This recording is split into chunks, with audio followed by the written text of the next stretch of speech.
We have a crazy roommate story, and this one is not from Reddit, okay? This was sent in on my form by one of you, Neri B. A WTF roommate story in 2012. I started the process of buying my first home, a 3-bedroom condo. I moved into the place in October with all the complications that went along with buying the place. I didn't actually buy it until March 2013. During the summer of 2013, my best friend and his wife and daughter came and stayed with me until the fall.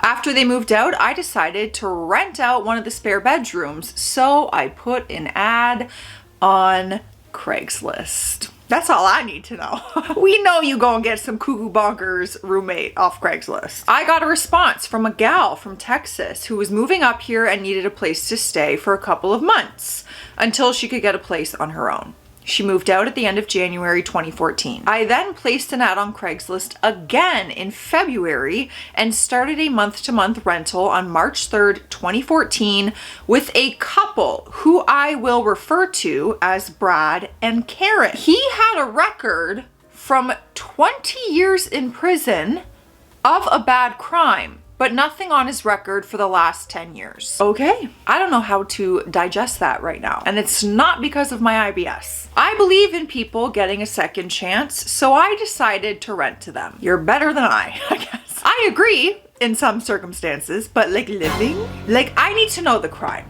I need to know the crime and the details before I'm giving out second chances. Everything was fine with them. And then in August, I told them I was planning on selling the condo, buying an RV, and traveling around the country. And they told me that they were actually planning on going to California anyway in September. I was glad because that meant I didn't need to kick them out. September came, they got sick and said that they would go in October. October came, and now they had a friend that was staying and would also be going with them. Near the end of October, issues started happening between my neighbor, Brad and Karen, and their friend. They would yell at each other apparently. This always happened when I wasn't there. The police were called twice due to supposed altercations. After the second time, when I wouldn't do as they had said, which was to tell my neighbor to stop talking to them while they were outside, I told them I'm not a cop and he, as they do, has the right to say what he wants. They left me a note on my whiteboard saying they left and would come back with some friends to get their things. Yeah, I'm not getting involved in that mess either. Before they left, their friend, I like that it's friend, told me he was leaving, telling me the reason was because Brad and Karen were just too negative and pissed off all the time for him. While they were gone, I decided to do a failure to pay notice and a 30-day termination of tenancy notice on them in accordance with my state law. They came back a couple days after I posted the notice and had mailed it. Needless to say, they were not happy about it. However, they came out into the living room and said that they wanted to talk. They told me that they were sorry things had happened the way that they did and that it wasn't their fault.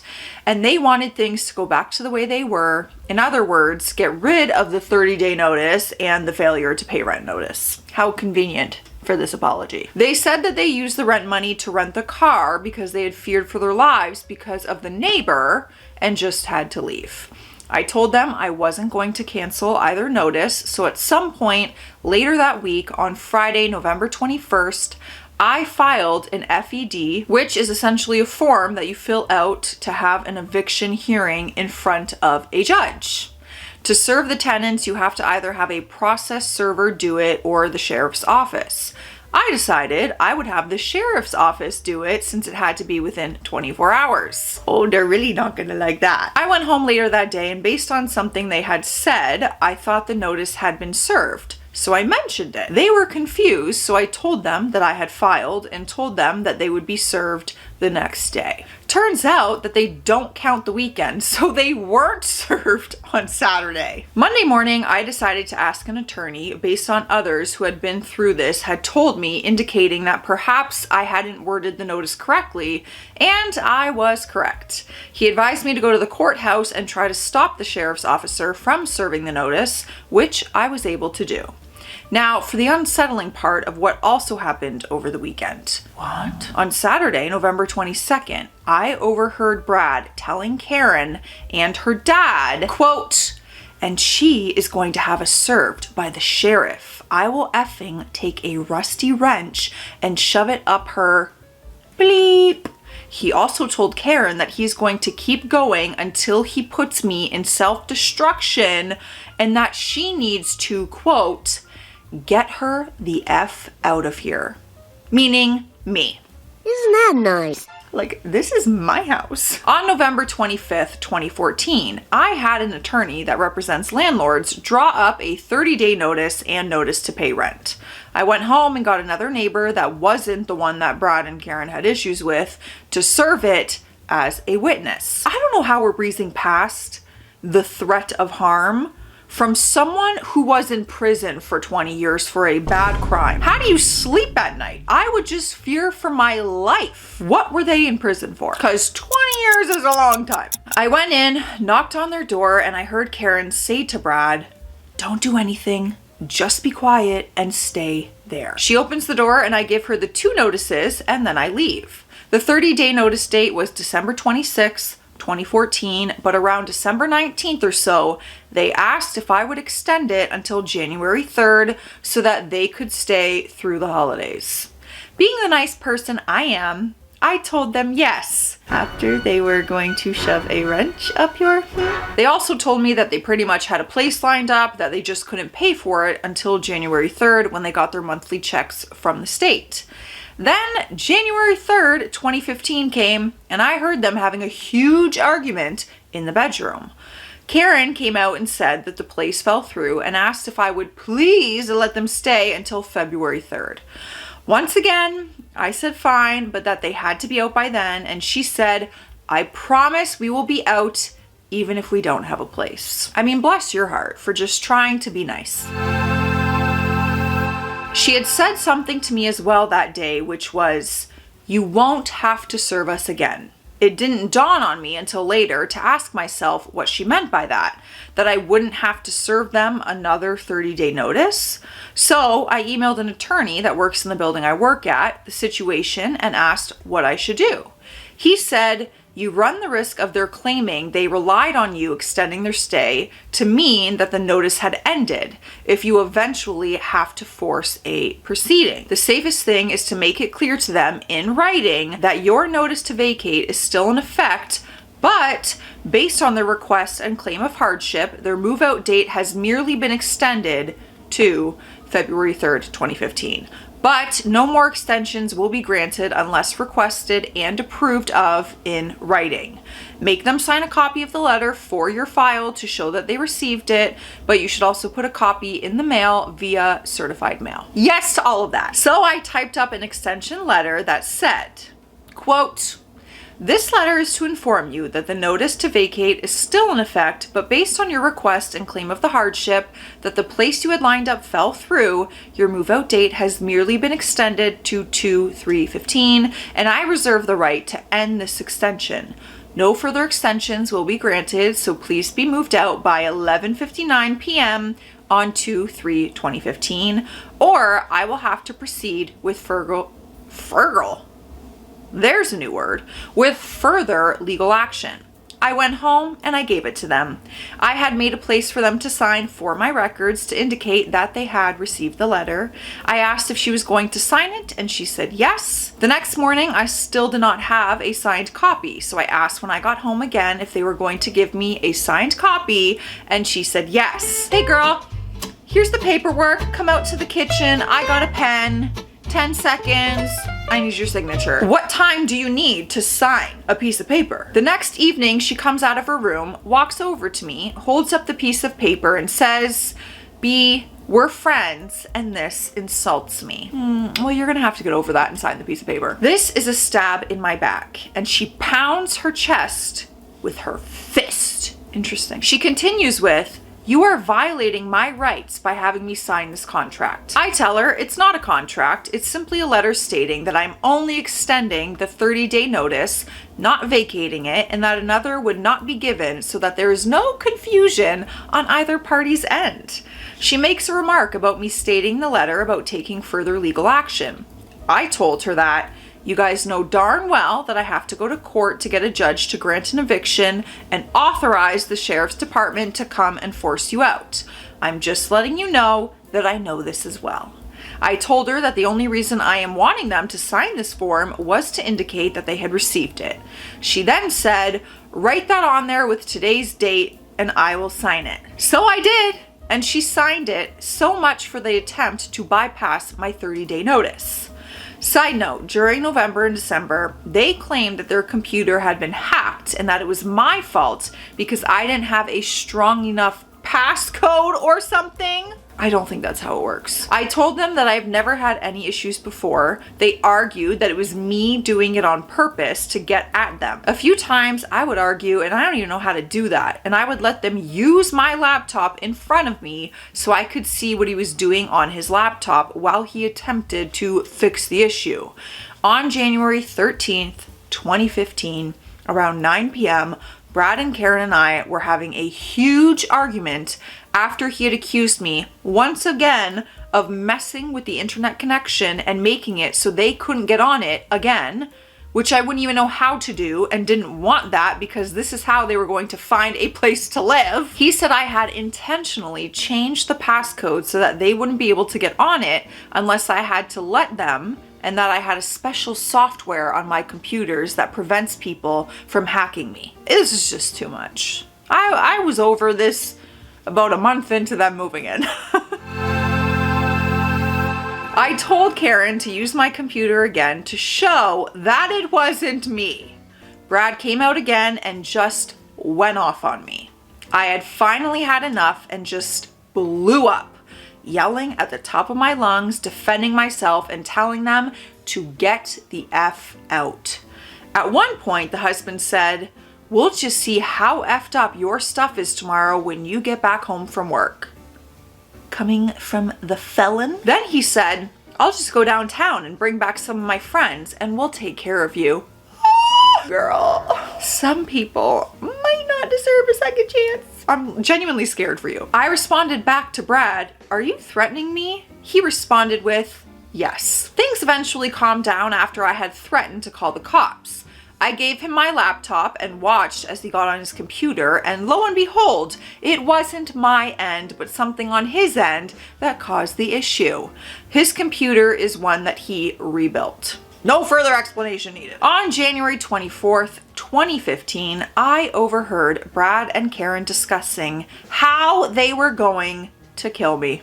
Obviously, you're writing this, so I'm glad you're okay, but I don't know what brought this on this time, but they were on the computer dealing with all of their communities from Google+. I was in my bedroom and I could hear them through the bedroom wall and door. They said that one way that they could kill me would be to poison me. Another way was they said that they would get some brown recluse. Oh my God, those spiders. I don't even know how to say this. Brown recluse? Recluse. Oh my God, I know exactly what spiders you're talking about. Spiders. Put them in a jar and release them. Like, honestly, just end my life then, because I would go unconscious if I saw one of them, and then they would just feast on my unconscious body anyway. I don't mess with that. That's why I won't go to Australia.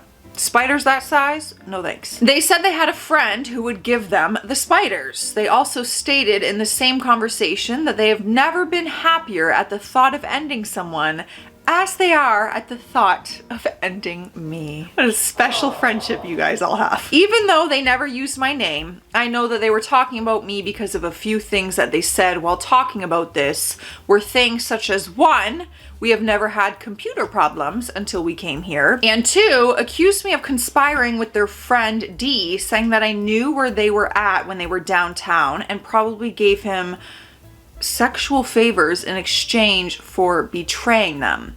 D is a person that they brought home from downtown. He is the one that they were going to go to California with and start a band. I eventually left my bedroom and thus quit listening to their conversations and went to the living room to watch TV. I did eventually hear him yell my name loud enough that I could hear it in the living room. I made a police report of this on Monday, January 26, 2015, to Officer P from the Rockland Police Department. I had attempted to on Sunday, January 25th, but Laneville police met me instead based on where I was meeting them. But he told me that the report would be no good. It had to be from the Rockland PD because of where I lived. When I finally spoke with Officer P, I gave him all the details of all the times that they had threatened me and the conversations I had overheard. Yeah, because if you suddenly go missing, the police will know where to look first. At the end, he had asked me why I wanted to make the report, as there was nothing he could do. I told him I wanted it on record in case something happened to me. This way, they would have prime suspects to begin the investigation with. 100%. I would do the same thing. Then on Tuesday, January 27th, in the evening hours, I got a text from them while I was out that said, "Oh, I think Cat, the cat, got out. I think they thought I was at a part-time job on this night, thinking I would have to leave there and then probably then get fired for it. Or if I didn't leave, I would stress about it all through my shift. But it was one of my nights off, thankfully, and yes, they capitalized the word cat in the text. I texted right back to see if it was one of the foster cats or one of mine, but I got no answer. I called 3 times on the way home, no answer, and I am scared out of my mind that one of my boys got out and I would never see him again. It took me about 5 minutes to get home. When I got home, I walked in and they said, everything is fine, they are all here. I held up my phone to Karen and said, why didn't you answer? I called 3 times and texted you. Her response was, I turned off the notifications. I said, do you know how scared I was? I've been freaking out. She interrupted me and said, do you know how stressed we are? We've gotten over 2,000 threats on Google Plus and they are coming from you and your friends. I said, I got off Google Plus, got rid of all my communities and followers, and all I have is my family circle, so it wasn't from me. She walked away and then the husband came out and said, we have you dead to right on being the one who is threatening us through Google Plus. I said, yeah, good luck with that, because it wasn't me. Oh girl, you got some balls going up against the felon. He then said that they are not going to leave, that it will take me 6 months to get them out, and that they were going to press charges against me for all the computer felonies and threats I have committed against them. I said in a very pleading and sarcastic voice, please, please take me to court. My attorney would love to get you guys in court. He then threatened to end me again by saying that he would get his Saudi friends and that they would, and while looking straight at me, he used his thumb and slid it across his throat in the motion indicating. I went to my bedroom, grabbed my firearm, stuck it in my pants behind my back, walked to the front of the condo so I could exit in a hurry, and called 911 and told them to send someone because my roommates had just threatened to kill me. Oh my gosh, this is like a script. I went to my neighbor and got him to come over, and I went back inside and Brad yelled, put your effing firearm away. The 911 operator asked if there was a firearm, and I said yes, and I have a license to have it, but told her I would put it away because I knew Brad and Karen weren't going to do anything with 911 on the phone. So I put the firearm away in my bedroom closet and then went outside to wait for the officers per the dispatcher's request. Talk about a quick response though. They were there in less than 2 minutes. Thank you, Brad, for mentioning the firearm. I need a sip of water. I don't know about you, so we're hopping on hydration station. Cheers. Officer P, the same officer who I filed the police report with, and 4 other officers came out, and Officer P advised me to not stay at home and to file a restraining order on Wednesday. I went back inside to get the cats situated so they would all stay the night, and the next day in my locked room so that Brad and Karen couldn't use an excuse like that again, and if they did, I would know that they had gone into my room. I wanted to take them with me, but my boyfriend is allergic, and I also knew that they were animal lovers as well, but still stressed about it the whole time that I was away. Yeah, like I would sleep in a car with Lila before I leave her with them. 100%. You also have 5 cats though, I think you said, so that's a lot of animals. After that, I started packing a bag for staying at my boyfriend's place. While all of this is going on, Brad and Karen are in their room with the door closed, while I am going in and out of my room, always closing the door so the cats can't get out. While I am packing, I get a call and answer it. It is Officer P, and he asked me what I was doing. I told him I was packing a bag to go stay at my boyfriend's house, and he asked, "Have you touched your firearm?" I said, "No, I haven't touched it since I put it away before you guys got there." He said, "I didn't think so. Your roommates are on the phone saying you are walking around brandishing a firearm." He then asked if I would come outside, which I did. He said he would like to go in with the other officers to make sure that nothing happens and so that no lies could be told. This is a mess. We went back in, I got my bags, said goodbye to the cats, and I drove to my boyfriend's house. Around 5 a.m. the next morning, January 28th, Brad and Karen sent me a text that said, "Get a truck from U-Haul and we leave today. Otherwise, get an attorney. We intend on moving sometime in February or March, despite your wrongful use of a firearm, which we are taking up with Adult Protective Services. Bike or the court proceeding continues. We are receiving help from our Muslim brothers, and because you are brandishing a weapon, we will be having a friend stay over, a bodyguard to the disabled. You will not use your 9mm on us, trust me. I told the officer last night when I called them to report your ramping up that we were in extreme danger. We have that issue addressed. We are going to follow up with Google Plus and the attorneys to bring you up on charges for willfully disarming the internet encryption to secure WPA2. Also, multiple malicious configurations of the COM ports, thus enabling our personal information to be city attorneys said. You threatened, the guys in my office will bury you. We are not afraid. Fear and intimidation do not work. You have been identified to our family and friends as a code 66, meaning you used your firearm. They are being informed and informing. You are guilty of terrible things against us. Many know of you. Your plan to use your weapon as passed. We don't care that you do from this point. Louis Galliano, 1946. Louis Galliano is not his name, by the way. No idea who Louis is, and I won't waste my time looking either. All that text was insane, cuckoo bonkers behavior, but she did make a note here that she left it with how it was sent. So it was cuckoo bonkers. When I got to work, I told my boss about what had happened and about the email. He said when he got back from court, he would give them a call and have a discussion with them. This is when I found out he had been an attorney for legal aid and knew all about the landlord-tenant law. I also went to get a restraining order while he was at court and once again got told that since we weren't related or in an intimate relationship, I don't qualify for getting one. However, I could try to get a civil stalking order against them. What? Because you're not in a relationship with them, you can't get a restraining order? What is that? That can't be real. After my boss got back from court, he called my roommates regarding the U-Haul thing. He told them that if they didn't leave, he would file a judgment for debt against them and would be keeping it as long as he could.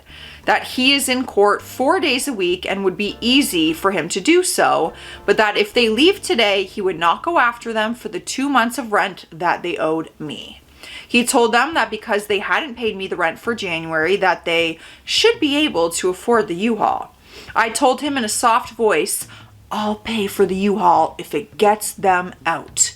He shook his head and let them finish what they were saying before hanging up. I knew without a doubt that this wasn't going to work, but he said there is no way they were going to want to go to court.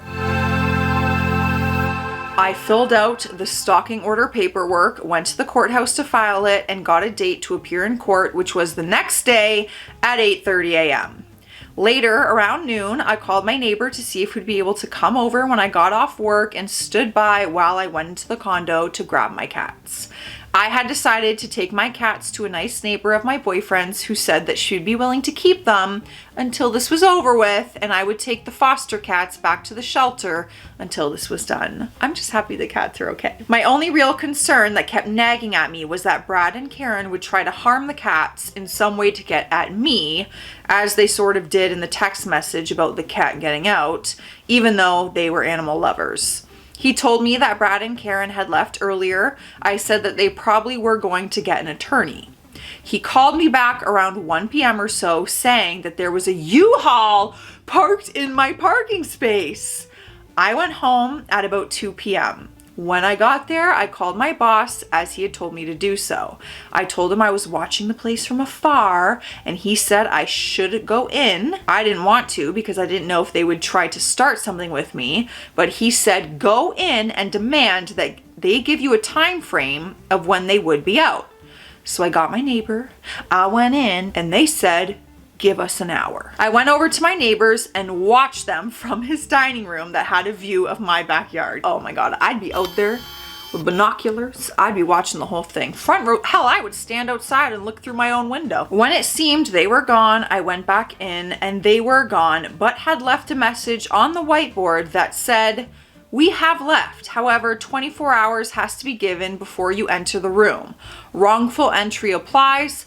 All stuff is out.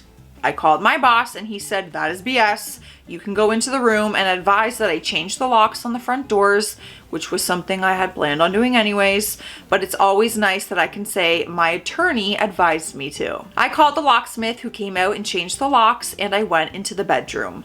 They did some damage to the bedroom and had thrown out a lot of stuff out the bedroom window so that it was laying on the ground. Most of it was their stuff, but some of it was mine. So I took my stuff in, put all of what they had left except for the stuff in the fridge, and just put it outside. I left a note on the front and back door saying that per my attorney's advice, the locks were changed. The rest of their stuff was on the back patio, and that the remaining food in the freezer and fridge can be picked up if they want it, and to let me know. They did other damage to my place, but at least they were gone and the cats were unharmed. When I got up this morning around 4:45, everything was still there, but then my neighbor called around 8 a.m. and he said he looked in the backyard and everything that I had left on the patio was gone. I will check when I go home to be sure, but if so, woohoo! However, when I got home, their things were still there. I guess the neighbor just couldn't see the items from where he was as I had moved them around as I found more things, which is fine. I suspect that Brad and Karen may wait a month or so thinking that I will get rid of their things, and then they'll come back and say they want their things and attempt to sue me since I got rid of them. But I will follow the laws of my state in getting rid of things left behind from former tenants. I didn't go to court for the civil stalking order since they had left, thinking the judge probably wouldn't grant it now. A couple of days later, an interesting thing happened in connection with Brad and Karen. Karen has 2 sons. One is in jail and the other is on probation. Okay. I'll refer to the one on probation as H. The person I work for is contracted through the state as the state appointed attorneys for probation violators as well as expedited drug cases. So on February 2nd, 2015, I had one of our interns open the cases for the day. Later that day, I was looking at the cases that she had listed because I was going to add another one. I looked at one of the names and it was H's name.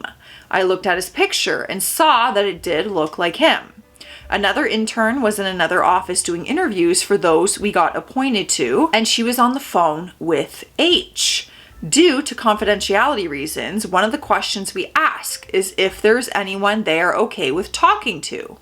On H's form, one of them was his mother, and the name listed was Karen. I giggled and then laughed, thinking, what are the odds of this happening right now after the incident and Brad and Karen moving out? When the attorney who was assigned to the case came back, I let her know about what was going on, and she made a few calls and everyone decided it would be a conflict. Thank God. I could see it happening to where we stayed on the case, he gets revoked, and him and his mom and stepdad claim that we intentionally got him a revoke in retaliation for what happened. A couple of months later, they sent me a nasty email talking about how they are staying with friends, and after what they told their friends about me, they are all going to get me in some way. I crafted one to send back that was full of hateful, mean things. Before I sent it, I reread it, but didn't like the feeling I had about sending. So I rewrote it, and this is what I had sent them. Dear Brad and Karen, I am glad that you have friends who can help you out in your time of need. I do wish the both of you all the best, and I'm sorry that it ended this way. I worked with the both of you all the way to the end, even giving you guys a place to live when no one else would, at least according to what you told me back then. I'm not sure what happened that made you hate me so much. I understand you disliking others around the place so much, but don't understand why I am now included in that hatred. Just know that I don't feel anything but unconditional love towards the both of you.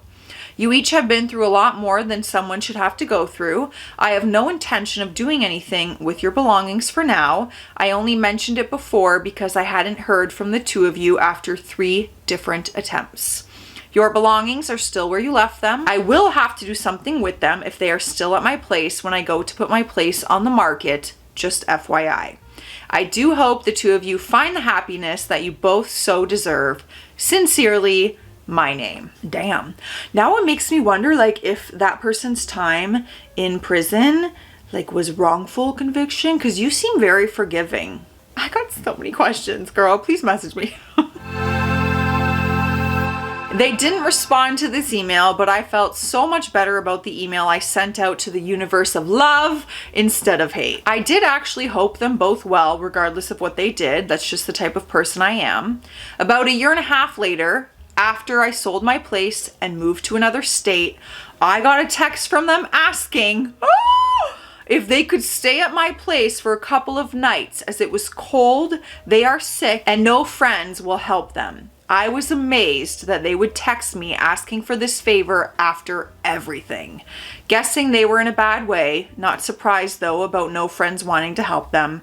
I simply responded, I wish I could help you out, but I sold my place and I moved to a different state. Try one of the local shelters. I didn't get a response back, and that was the last I have heard from them. What a story. Bless your soul for wanting to give people a second chance at life, and you were very helpful to people who didn't deserve it. But I hope we don't do this again. For your own safety and happiness. Because you seem lovely. Let me know your thoughts on this one, you guys. And I'll see you guys in the comment section. Stay classy out there.